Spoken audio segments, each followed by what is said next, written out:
Ready? Hi, it's Sandy, and we are back at the Irving Theater, and I have caught up with Kristen Tuff Scott. I have been following her on social media for a while, and she is amazing. She is actually going to be on stage here tonight.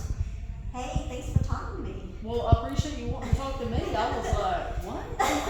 Like somebody wants to talk to me? Well, everyone Or what? wants to talk to you. Everyone wants to talk to you. So I don't think so. I have been kind of watching your stuff going on with your property out there. Lord. That right there is going to be the death of me things. Well, I'm a realtor, so I can relate to, the craziness with The thing is, they've had 4 different surveys. wow. And they've had 2 different realtors. The second one's like, oh, we're gonna get surveys. I said, you've done got 4 surveys now. I said, and they all line up with me. I said, and it's with me being generous because I have the original survey for your property that you guys don't use. And so they went ahead and did that. I told the company, and then I put up, did you see the video where I put up all that trash? Yes. And then they sent someone to clean up the garage and everything. And even though I had a trash can, I just keep throwing trash in the yard over there on account of this mine. Right. Well, I mean, I'm not trying to be ugly. Yeah. I told Mr. Jim, and I told my grandma, which is my only 2 neighbors that can really see. I told them, I said, I'm not doing it to be, because this is my plan. I said, this is just what's going on now. So they contacted me, put in an offer. It's been a month, like I said, that to me. Do you have any idea how this happened? How did this house get built with the property line going right through it? Do you have any idea? Yeah, so there was a farm back in the 60s, 62, it was at its height.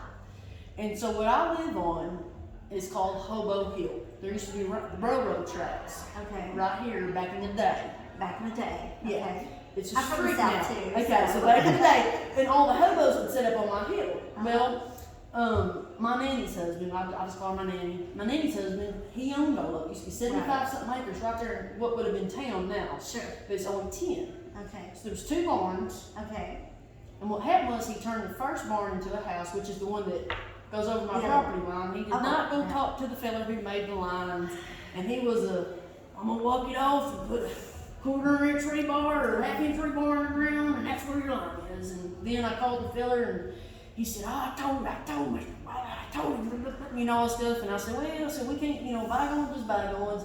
But I bought now here's the thing I never thought I'd say, because I grew up renting and breaking leases. I didn't break leases, but my mom broke leases a lot. So but I own it. So apparently the way I bought it knowing that they keep trying to say they're encroaching. I was like, it's not an encroachment, man. I was like, look, I got the dictionary out. I was like, I know a lot of biology terms, know a lot of chemistry terms. It's like, but you're not encroaching. It's not a Berkson portable building. It's a house, but it was a barn originally, and then he actually got sick before he could turn the other barn into a home. And that's why it's so important to me to get there's a top loft that's 3,000 square foot. That's why it's so important to me to get that done, because I want my nanny to be able to see it. Yeah. Wow. Well, I'm following along, and I know on your social media you kind of keep us updated on the progress. So I'll be watching to get caught up on it. And I think a lot of my problem, I've been, kind of slow on the progress, but the thing is, I've lived in my trailer for 3 years. I saved money. I was like, why am I spending all this money on an apartment? I'm not even buying it. I'm spending all this money. It's stupid. So I lived in my horse trailer. It's like, it's just me and a dog. We don't need all that. Well, this is the first time I've owned something. I think it really set in with me. Yes. For the first time in my 34 years. This is where you live. Like, there is no packing. There's no. Yeah. So I'm real particular about, you know what I mean? Because, to be honest, like me, I'd go and be like, well, structurally it looks good, drywall's a little bit, but we can make it work. But if I were to sell it in the future, I gotta be right. A female would go in and be like, that's terrible, that's uneven, I'm gonna sell it. And then they're gonna have all this stuff they want me to do for their purchases. Now, before all of this happened, I know that you, and I think you still are, you train horses, right?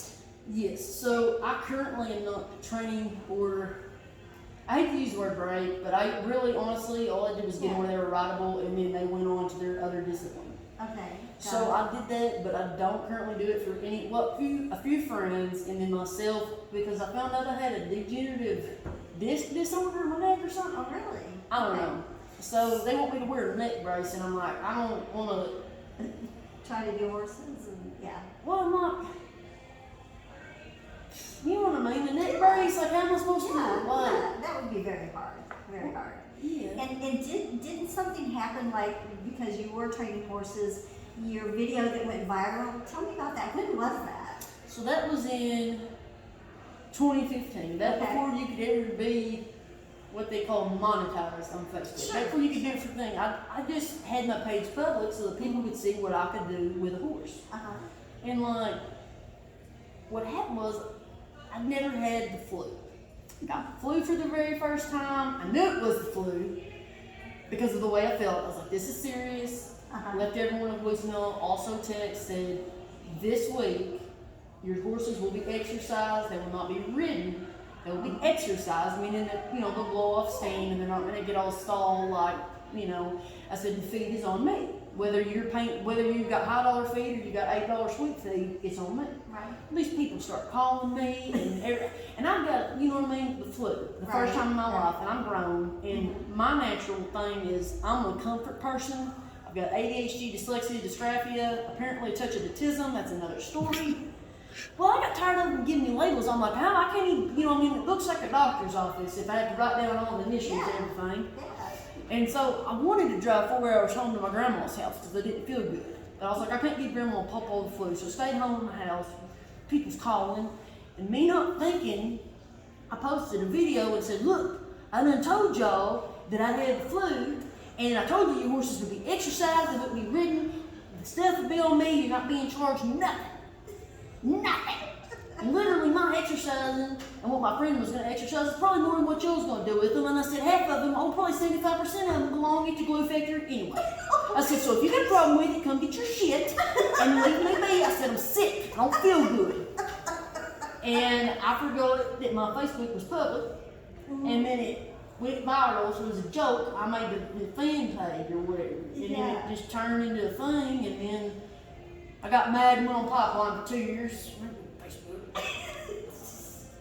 Then I went on pipeline. I did what's called dragging up. I just had enough of it. Got in the truck and said, I'm gone. So before this, were you a comic? Like, were you on stages prior to this? No, man, I had stage fright. So I've actually known for a while that I can sing something. And I played guitar, taught myself in high school. But no, I ran away. So I ended up breaking horses because I ran away 2 weeks before medical school. I actually have a full degree in chemistry, biology, and minor in physics. And so I just let people think I'm stupid. And I let them tell me stuff, and I'm just like, So then what prompted from this viral video, how did you end up being on stage making people laugh?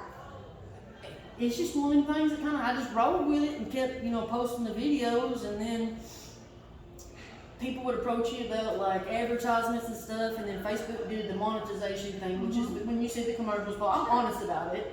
When you see the commercials pop up in a video, it's like a commercial on TV. They pay Facebook, Facebook pays me. Of course. And so, Why not? yeah, I mean, Why not? Yeah. we're a capitalist country. If you're not watching somebody else's commercial, if you're not watching a commercial, it's not, Yeah. But so I don't know, I decided like maybe I'll make a go at it, and then I did that, and then I had somebody say, hey, you ever thought about doing comedy on stage? And I knew I had stage fright, and I was like, yeah, that could be a possibility. He called me, he says, hey, you're gonna be at Zany's in a month. And I was like, people go for 10 years and try to get into Zany's, and I'm like, I gotta go up. So I was, when I was nervous, when I was in the green room, and I was like,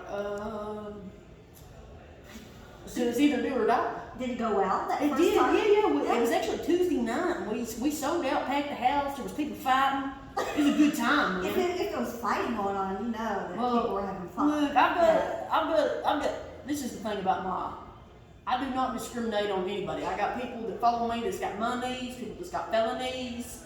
I actually had some people show up one time with a cooler that had wheels on it, and I was like, this is not an open bar. You can't bring that in here. They have their own road sodas in here, where you could be like me and just, bring your own. Bring your own. Yeah, that's a way to do it too, right? sneak it in. Like, I mean, they weren't very discreet. You know, some Rubbermaid killers with a wheel on it. They just thought he was going to wheel it in. I was like, just whatever. Make themselves comfortable. well. So what did you think when you suddenly realized I've got like 1.6 million followers suddenly on Facebook and all your other platforms? I mean, how did you wrap your head around all that? I don't think the quite still have it. People think it's a bigger deal than I do. Look, I still go to Walmart, same as everybody else. You do. And my whole thing has been, because of my ADHD, with ADHD, unmedicated especially, and I wasn't medicated until college, it can cause you to have depression and what they call ADHD paralysis, which is essentially where your brain is firing off so many ideas that you're just stuck. Right. So I've been very open about the cancer thing. I had a scare. I was very early, stage 1, and he was like, "We're going to do this," and I was like, "That's fine." So I've been open about everything. So what I like to have on my page is an open. Everyone's welcome. Yeah. Everyone is welcome. You can express whatever beliefs you want on there, because I feel like that people, whether I agree with it or not, you have the right to post that, and there's so many people being censored. I'll let everybody post what they want. And the thing is, people are like, "Oh, tough, ban them, kick them off," and I'm like, look, that's their opinion. They have the right to say that. There's too much of that going on right now. Let them say it. And when you're a public figure, I'm sure that you have to have really tough skin to be able to deal with everyone's opinion, and you've got, I'm sure, all of this coming at you from all directions. So maybe the fact that you are able to get on and do your videos, it kind of gives you an outlet to, kind of express the way that. Sometimes it gets rough though. You know what I Oh, mean? I'm sure. Because I'm not the most effeminate. I never was the most effeminate person, and then this happened. And so I was like broke at the time, and I was still riding saddle bump. And so I was like, if I, your first set of implants is on the government when you're broke like that. If you bust one because you fell off a broken horse, then like, what do you got to do? I don't got booty replacement money. So I was just like, don't put nothing in there. Yeah. And they didn't. And I didn't really realize how that would affect my life later down the line, as far as like how people view, like, people sexualize. I feel like they sexualize something that's meant for something else so much, which I can understand in certain instances why it would be.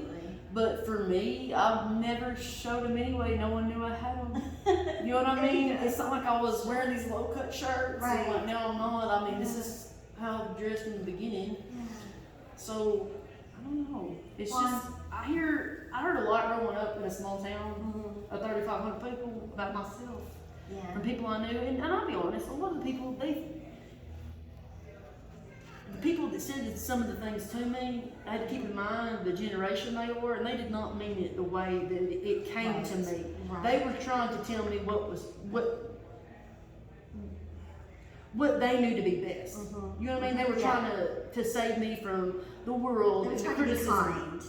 Yes, but it was misplaced. Correct. But I still don't, anybody that said anything, I still, I don't see any different. Well, I think you're amazingly brave to just share everything like you do. I mean, I'm sure it takes a lot to just put it all out there, and you do such a good job, and you find humor in it. And I think that's what people really love about following you and watching your videos and coming to see you on stage. I think, and this is the thing, I try to be transparent like that. I let people know when I'm struggling. Sure. If I cry in a video, I cry, and that's because the thing is there's so much mess going on.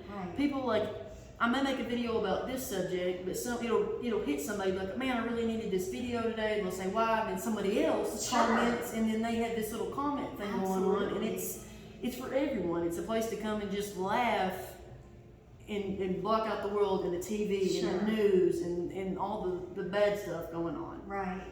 Well, like I said, I think you're incredibly brave. Now, do you have anything coming up in the future that you'd like to talk about?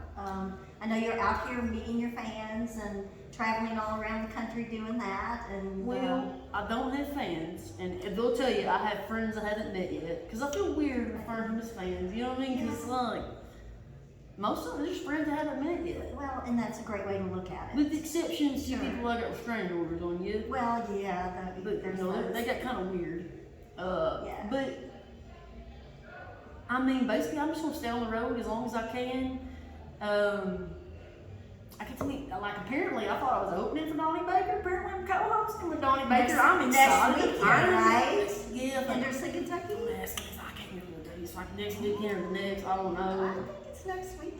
Okay, what looks like come down I need to get the old changes Duramax then. Yeah. We'll be driving all this way, but no, basically, I've had an issue on Facebook with people. My page, when I left my old company, my page got kind of messed up. So in the algorithm, people don't think I'm posting anymore, but I am. Gotcha. So if you're not seeing my videos and you used to, come look for them. They're there. Yeah. I'm on TikTok, Instagram, whatever. My grandma's warning me about TikTok. I'm like, look, China knows everything. Okay, they know, Yeah, Grandma. it's in the news a lot right now. Well, Now, how about YouTube? I know you've got a pretty strong YouTube presence, but people No. don't really go there that much. well, because I Yeah. don't post on there, Yeah. and I used to post on there a lot, like just music on there, and that was before. I don't know. I need to post on YouTube more because a lot of people don't have Facebook. Yeah. And then now I'm in with these people that think I'm too old to be on TikTok, and I'm like, first of all, young man, don't talk to me like that. I'm your elder. Exactly. I don't care. I'm your elder. Don't speak to me like that. Right, Second of all, 13-year-old telling you that. probably, I'm like, I don't know what kind of crap you're trying to tell me, but I'm not the generation that was eating Tide Pods, okay? Exactly. So Exactly. when you can make a doctor's appointment on your own, you can talk to me. Well, we are looking forward to watching the show tonight. I've never seen you live, so It's a and little it looks different. like there's heating up out there. So lots It's a of pretty people good have come show. to see you. So thank you for taking the time to chat with me. It was great to get to know you one-on-one. We'll keep following you and probably see you down in Kentucky for your show. I think I'm coming down for that too. Well, I so. hope so. I know, I'm right? telling you, I'm ready to heckle the crap out of Donnie. Well, thank you guys again for following us. Again, Kristen Tuff Scott here at the Irving Theater tonight in Henderson, Kentucky. Next week at the, do you know the name of the No, venue? ma'am, I didn't even know the venue today until today. Look at my stuff. We can get you hooked up. So great. Thanks for catching up with me, and we'll see you guys next time. Thanks. Thanks.